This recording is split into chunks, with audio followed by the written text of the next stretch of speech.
All right, and it's just like that. If you guys were watching earlier, I just changed my mind halfway through the video when I saw how long I was taking to at least do a proper thank you for the subscribers who have been sending me stuff. I wanted to share their stuff. They wanted their stuff shared. That's why they sent it, right? So we talked. I did that in the last video. I wanted to do it right. So 20 minutes, I think. I'm not going to try and do a figure review after that. So no matter how I let in that video, I apologize. But one takes, we don't edit. We pump out content. That's why I want you to subscribe. Content. I will keep pumping out content for you. And it's not going to cost you a dime. And you can pick which one you want to watch that day. All right. As I've been doing, and as other people are starting to catch on, maybe it ain't that bad sometimes. I don't know. At least when I do the conversions, they hit well. Guys, this is a tactical perspective. I am the Crusty Old Crow. If you're new to the channel, thank you. And today we're talking about number 90 in the series, Night Force, Jodie Shooter-Craig. Another reason why I wanted to break up the video halfway through between the thanks to the subscribers and this figure is because while the subscribers needed particular focus, there is something, a heavy emphasis on this figure that I also wanted to focus on and pay it its respectful time as well. There you got that side with the QR code that I keep saying, Hasbro, you've done nothing with this. Stop it. Stop it. Contact somebody. See if anyone can volunteer to design you a good way to do something functional with this. And I'll leave it at that. I'm sure you have a lot of people that would love to intern for you or do something. There you go. That's how you do it. That side art's really cool. I do like the look of Jodie Shooter-Craig, and I love what they did with her. I do. When I love what they did with her, it's not because, oh my God, the figure's so amazing, or anything like that. Pardon me to dumb it down like that, but it's not that idea. It's the nod to the past that we see with Jodie. And then I have to send a quick shout out to, I think, is like I said, I keep saying I think, and I'm going to tell you right now, I have gone through hours, I think, of YouTube rabbit hole talking about or learning about, yes, it was them. Learning about these Joe characters and the lore that I have missed between when I started, stopped collecting G.I. Joe through that phase where, girls and socializing became more important, drinking, smoking cigarettes, listening to punk rock, all that stuff, right? You weren't collecting Joe as much back then, were you, Crow? No, you weren't. And I lost track of a lot of the lore until I started getting back into this. I dove back in. I said, Joe, welcome me back. And they were like, fuck yeah, come here, Tony. Right, so I came in. JLS Comics has this great little thing called Who is, say, Blowtorch, or Who is Falcone, Lieutenant Falcone, things like that. And I have listened to all of this. And Jodie Shooter-Craig is the one that it's a sad one, guys. It's not a happy tale. And then it brings us to the conversation as to what is canon anymore? Where does classified canon fall with the original Joe canon and all this? And I know it's been addressed a billion times, but I have a time loop conundrum going on here. And I'm wondering how they are treating this particular property. Because as cool as she is, guys, if we were to follow the Joe comics and follow the Joe lore, she's not among us anymore. She's passed on and she's dead. Right? So she is number 90 in the line, Jodie Shooter-Craig. JLS Comics, if you go and find out who she is, they will walk you through a very interesting story of development, exposure, and then her end, right? And how she passed. And it was heroically, of course, but quietly and never known, right? And so I thought that was a kind of a interesting character that I did really want all along for numerous reasons. But when I heard them telling me about that while I was painting a figure, I thought, yeah, I definitely want that. So let's go grab Jodie Shooter-Craig just again on there. I didn't really cover the box too well, but I did want to make a big deal about the two things. This is the first time where the feature boxes are actually featuring two relevant details, all right? One, she's got a timer going on. She's got a timer countdown of some sort. Or maybe that's a frequency, though I don't think that's a good number selection to represent a frequency per se. Looks like a timer. on the bottom, and then on the top she's got her tattoo, which as you can see is a long arrow taking out a cobra snake right through the mouth and body, right? So at least that's how I think I'm seeing that. Definitely looks that way. Yeah, that's what it is. Convinced. All right, so I'm gonna go grab her off the little display of the day for her, and we're gonna talk about the character that is Jodie Shooter Craig as I perceive it, and where it's rooted really quick. So yeah, oh, there she is on the display with my night force, right? Jodie Shooter Craig, for me, for the longest time, was not going to come back here because she was a part of a Walmart exclusive brand of night force that I was not aware of any other way to get into my collection besides walmart.com, and I was not having a good go with that, boys. You've seen that if you've been watching the channel long enough. In fact, my wolf spider, I mean, I was lucky to get a second attempt after the first attempt was a swing and a what the hell. Yeah, just fell apart. And I have no idea really to this day. Not really sure what went on there. But to deal with Walmart online when you have a problem is to deal with a grinder of a useless system. Sorry.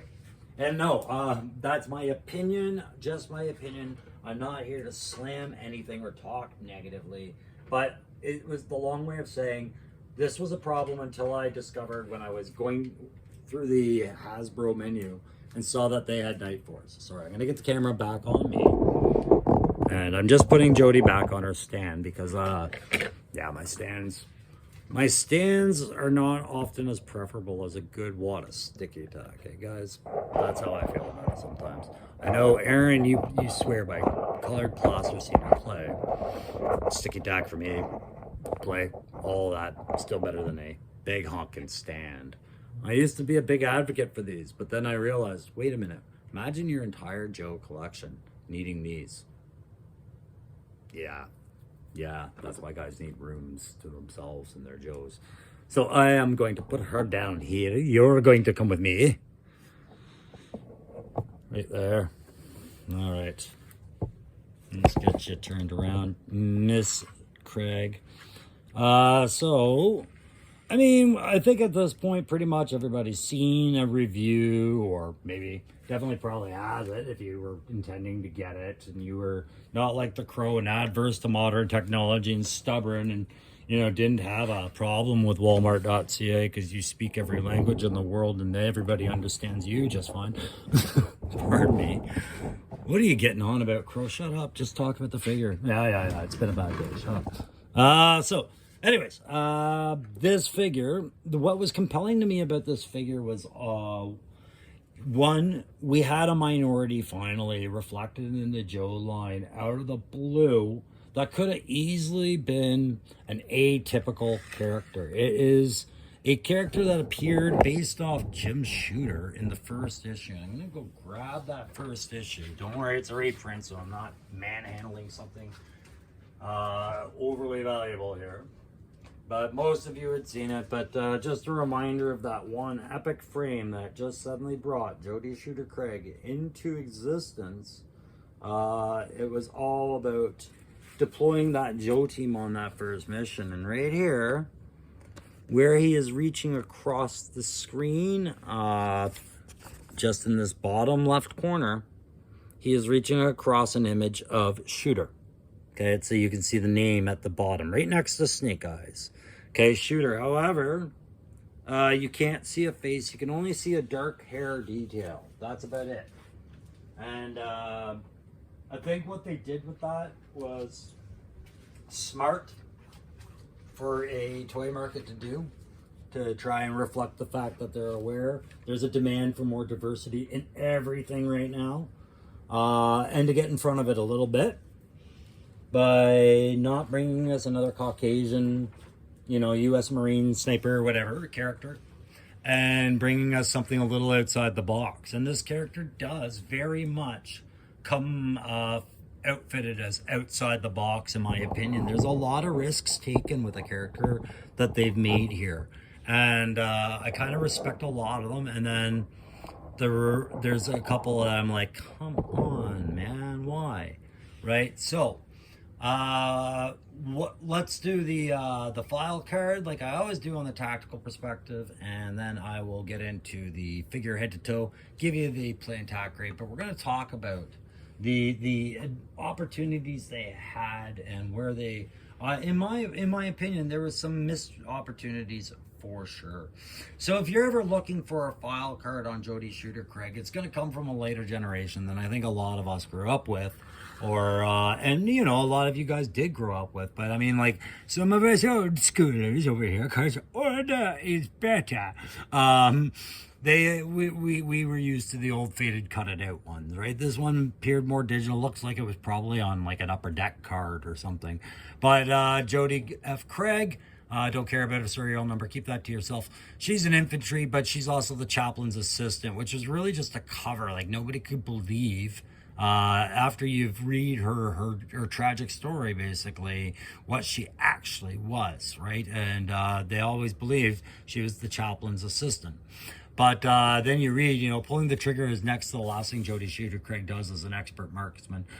First, she might take days to move into a shooting position, progressing inches. Then she remains motionless in the hide, waiting for the target to appear. Once the target is acquired, she uses the hard-won skills and esoteric knowledge to judge wind deflection and bullet drop before exercising precise breathing control prior to the trigger break. The last thing she does is the hardest, getting away.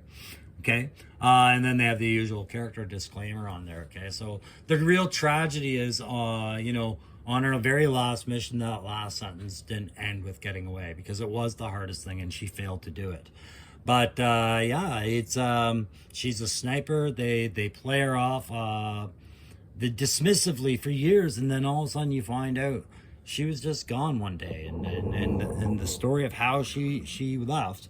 I want you guys to go check out JLS Comics and hear it if you haven't already been made familiar with it, because you know, that made me want the character even more after that. I was like the dead hero. But I am curious how Hasbro has gone about keeping her relevant in the current lineup.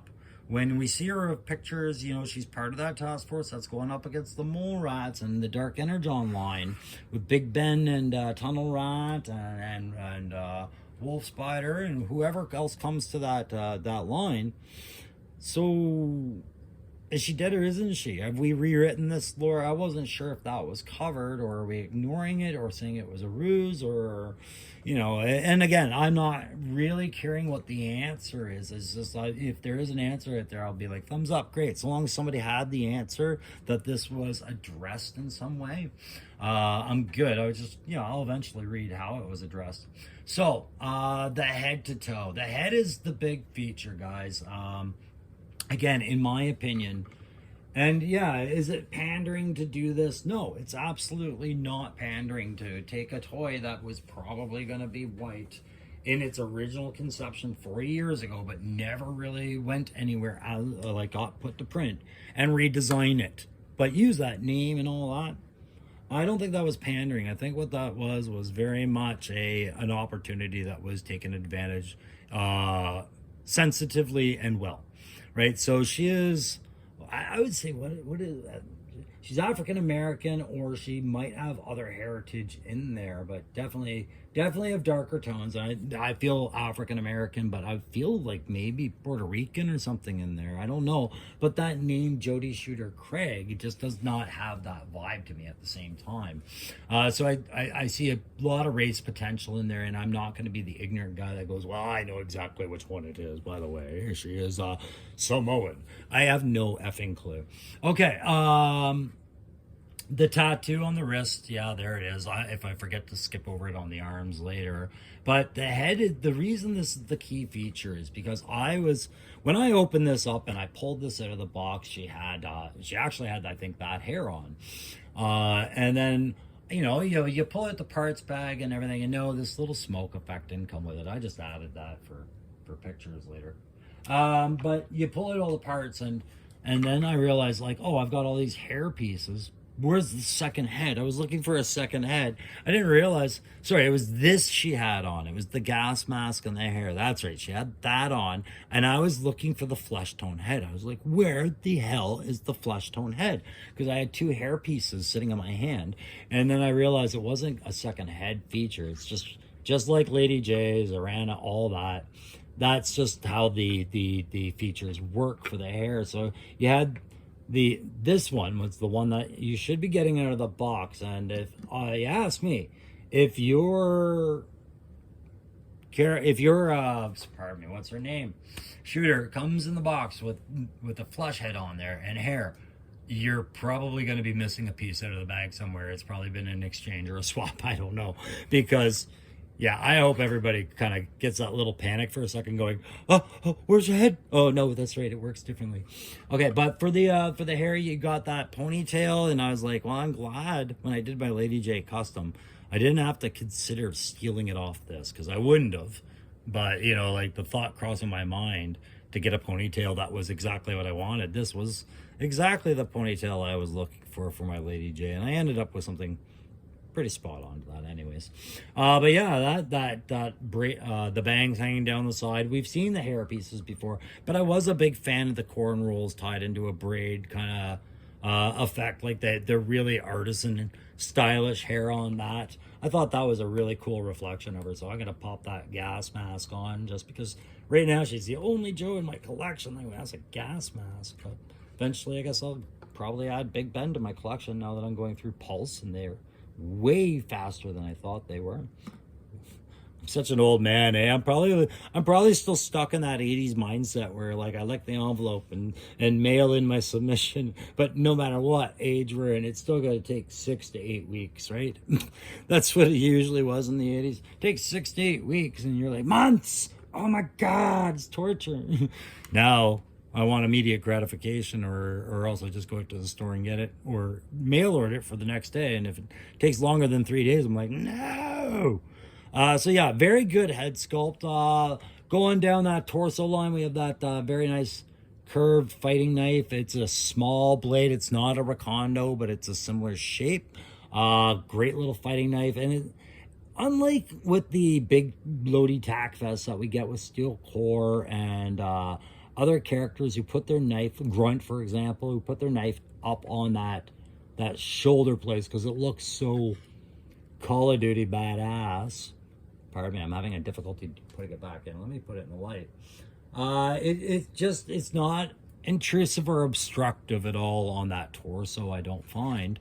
It actually seats very nicely, and it feels at home there. It doesn't stand out. And I think the getaway was they kept it within that grayish, greenish, black color set, right? And they didn't make it stand out by making it this sharp black piece that's next to her cheek. Okay, so I like the humble little tack vest she's got. I'm just going to move her arm out so we can see it. I'm a fan of that. It's nice, it's quiet, it's small, it's got the plates where it should be, you know, over the heart and the guts, and then she's got some extra mags on there. And yeah, that's that little countdown, by the way. Or where was it? Oh, let me get the rifle out of the way. Move it. So she's got that little countdown timer just above her left breast there, the 5 seconds remaining or whatever that was representing. I'll put her back on the base there. So big fan of the torso, big fan of the head. I'm going to flip her back and show you the other thing I'm a big fan of that showed up on there. Does she have a Night Force symbol on her shoulder somewhere? Don't know if she does. I don't see any symbols on her shoulder, and that's fine. I just thought the look just now. It's this mount, guys. If I were to talk to Lenny, if I were ever blessed with that opportunity to sit down and have a questions period or just a coffee with Lenny, I would ask them just exactly how many hundreds of these are we expecting in the near future, because this is amazing for troop build figures. Just to get that weapon mount on there if you didn't want a backpack. For light, fast-moving figures, this is perfect. And it's wide enough that it's justified that it is attached to the straps of her vest, so that's great. It's not a magic backpack piece like Bazooka's backpack is. This is a fantastic little mount. Yeah, I know I've been an advocate about how I don't like pegs going through trigger mechs, but this other piece here, compensating for the length and weight, helps me feel better about that, because it's almost forgivable and functional at that point, not just this whole weight of a weapon sitting on a trigger mechanism. Wasn't a fan. But yeah, I would like to see more designs of that for the lighter, less armored, less backpacks guys, you know, that you want. Even some ninjas would benefit from that. Lots of different characters, you know, and troop build figures should all come with that, if you ask me. The good old stalker slash cobra sling with the little bracket for the weapon that you put on the back, that was one of my favorites because of its simplicity. You just did it way better here, as I see it. And of course, it is meant for the sniper rifle, her only big feature weapon, really. Like, she's got a pistol and she's got a knife, but this is pretty much what you're seeing is what you get out of the box. The main features were the hair and the hair options, right? But yeah, that's for the sniper rifle to set on her back. Now, you can all have quiet debates as to which proper way is it. I don't care, because the feature I didn't really like about this is sitting on her back right now. I do like the belt. I love the pants, man. These pants are fun as F, man. And it's just such a nice change from the usual Scarlet Lady Jane selection we're used to getting. So I'm going to get her nice and sturdy, but I want you guys to get a really good... I'm not going to be gross about this. I was going to get a whiff of her pants. No, that voice. Get the hell out of me head. This is not the time. No, I want you to get a really good look at those pants, because one, they're like tactical jeans she's got under there. Yeah, you got a little bit of beehive pattern mesh on the sides, but that flat black, it's all blended in. And then she's got, you know, hip thigh protection, where you can sit her hard pack holster on that right leg. But as you go down, she's got some great technical pants going on there. There's that beehive effect again on the lower leg, just under the mortar cross type knee pads, right? Very cool. I like this design that they have and the artistry they've put into it. And then she's got the zippers up the side, which is you know, a good tack function, right? So you can either blouse your pants, not tuck them into your boots, tuck your boots into your pants, all that other stuff. That's great. But is she wearing boots? No. She's on a medical chit. I've seen this before. She's got bad feet, so they let her get away with sneakers at work. I've met lots of people on that shit. Oh, it pisses me off. No, I'm just kidding. Yeah, I mean, like, it is a possibility, but no, she wouldn't be on G.I. Joe with a foot issue. No, it's just style, guys, and I don't mind style creeping up every now and then when it's not over the top ridiculous. Now, is this a uniform I'm at all familiar with? Ever seeing a sniper walking around the halls of any HQ in any place or base that I've been to? Of course not. No, this is a Night Force character, fictional G.I. Joe lore. So when I give my play grade and my tack grade, I'm treating it as such, right? But yeah, the rifle, I'm going to talk about that just before I end the review and keep this under 30 minutes today. I'll quickly give you a glimpse at that pistol, and I don't care. You can fall down, Jodie, because apparently you're already down. Yeah, there's the pistol that she comes with. Nice little technical. I'm picturing very science fiction, but you can even make it the little flashlight at the bottom. As far as customization work goes, I'm not going to touch this one. I do like this character. I am probably going to swap out that rifle, though, guys. I'll tell you why. I know this is supposed to be a 50 cal rifle and all this other stuff. I am not familiar with the design. I kind of just get too much of a Halo vibe almost from it. I am a big fan of that muzzle end, but only on the actual 50 cals that I know are in the current Force Quartermaster's vaults right now. I would have liked to see a much more realistic, modern US design or something. And if somebody wants to jump in and say, hey, old man, old crew, you know, in my country, that is the modern design, please tell me which one it is. And I will take the update as such. I am disconnected, and it's been almost 2 years since I retired. So, yeah, okay. But no, I'm not a fan of this rifle. And the part that makes it why I'm not a fan is maybe if it had just the right paint to it, Maybe if it had maybe a bipod or some function to it. But what I'm seeing is a very plain with the standard, oh, put the mag in and look how I clip on the back feature going for it. And that's not enough. I just noticed though that the bottom of the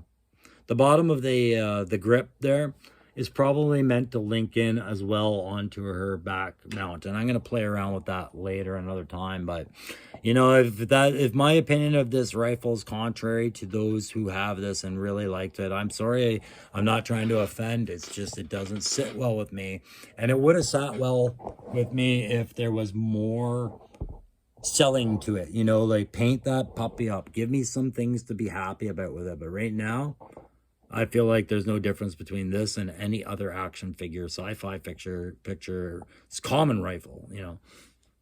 It just is what it is. It puts a damper on what I thought was a very cool character and who is deserved of a very unique but very well done rifle. And I don't feel we got that with Jodie Shooter. But we did get a good fig with Jodie Shooter. I am not trying to blur that line.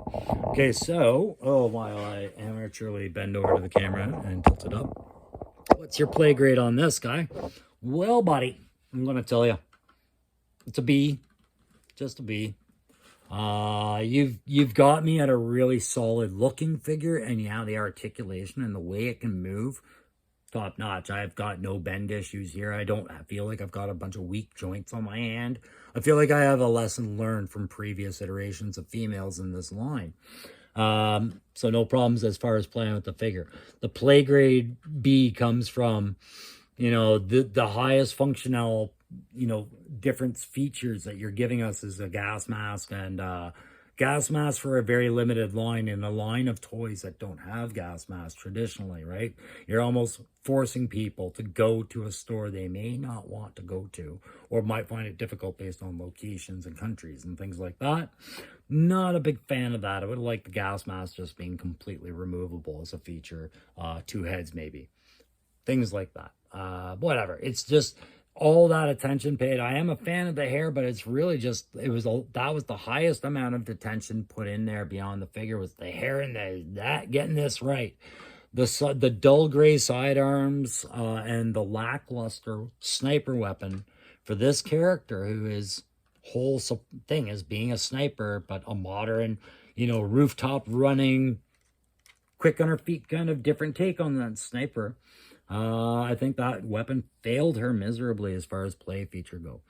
I will bump it up to a B plus in quick consideration though, just because of that bracket. So tack grade, you know, moving on from the B plus of the play.